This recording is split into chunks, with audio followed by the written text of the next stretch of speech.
In a city with more than 500,000 people, not everyone in Tucson's bound to get along. The grass is high right now, which is what I complained about. Vegetation and refuse are really the big complaints.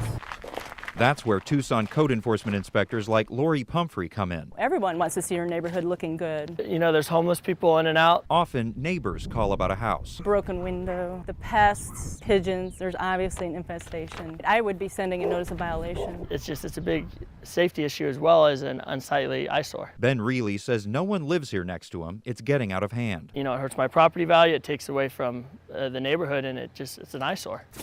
Not all vacant properties are nuisance property, but they, over time, can become that. Take a look at some common code violations in 2011. More than 3,500 weeds cases logged, along with 970 cases of trash and more than 400 junk motor vehicle cases. More than 30 vacant homes got so bad, they made the list. What do you think is your biggest problem and why?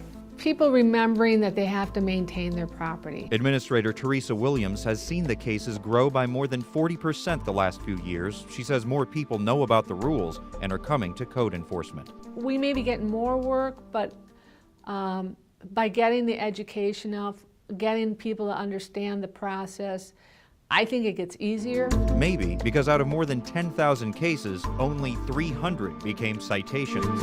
Why do you work with property owners to clean up their property as opposed to just citing them? Our goal is compliance, so if we can get them to comply in a couple of months, that's much better for everybody than for us to go through the courts. And what they've done is they've boarded some of the windows as a method to secure the property.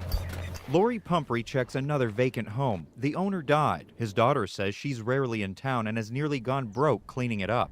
But she has been clearing the property, something Pumphrey wants to see. Considering the nature of it at the beginning, there has been progress. Unfortunately, we just have to suffer with that, and there's not much we can do. As for Ben Reilly's neighbor, he's in California, says he forgot about keeping it up and regrets any problems it's caused the neighbors. You know, not much you can do. I'm going to eventually put a wall all the way down so I don't have to see it, and just hopefully out of sight, out of mind.